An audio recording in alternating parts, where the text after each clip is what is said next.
በኢፌድሪ ጠቅላይ ሚኒስትር ዶክተር አብይ አህመድ በተጻፈው የመደመር መንግስት መጽሐፍ ዙሪያ በንፋስ ስልክ ላፍቶ ክፍለ ከተማ የፓናል ውይይት ተካሂዷል። የመደመር መንግስት መጽሐፍ የኢትዮጵያ ትላንትን የሚያስታውስ ዛሬ ያለችበትን እውነት የሚረዳና ነገዋን የሚሰራ መሆኑን የንፋስ ስልክ ላፍቶ ክፍለ ከተማ ዋና ስራ አስፈጻሚ ወይዘሮ ካባ መብራቱ ተናግረዋል። በየመስኩ የምንከተለው የፖሊሲ አቅጣጫ በግልጽ አስቀምጠዋል።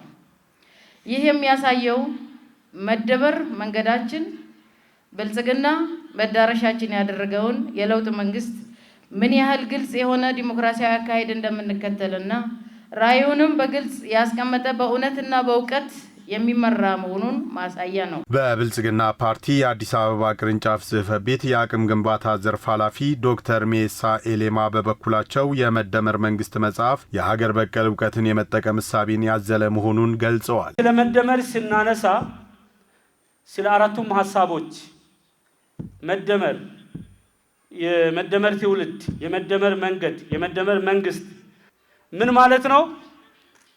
በራሳችን ሐሳብ እንመራለን፣ ከሌሎች እንማራለን፣ ሌሎችን እናስተምራለን ማለት ነው። የሲቪል ሰርቪስ ዩኒቨርሲቲ መምህር የሆኑት ዶክተር ታምሩ ፈይሳ በመደመር መጽሐፍ ላይ ያላቸውን እይታ ባንጸባረቁበት ንግግራቸው ምናባዊ እይታ የመደመር መንግስት አንዱ መለያ ባህሪ መሆኑንም አስቀምጠዋል። ምናባዊ ከፍታ የሚል አንደኛው የመደመር መንግስት ባህሪ ነው።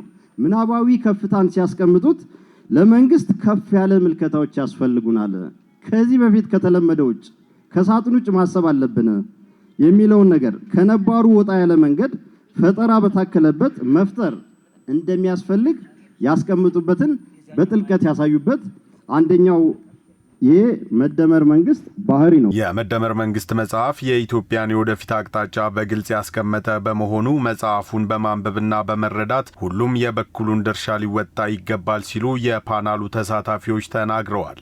አሁን ያለው ትውልድ ደግሞ እንግዲህ 5 ትውልዶችን ከፋፍሎ አስቀምጦልናል መጽሐፉ። ስለዚህ ከነዛ መጽሐፍ አሁን የምንገኝበት የመደመር ትውልድ ያለን ሰዎች ያንን ነገር እንደ ማኑዋል እንደ ስክሪፕት መጠቀም አለብን፣ መከተል መቻል አለብን።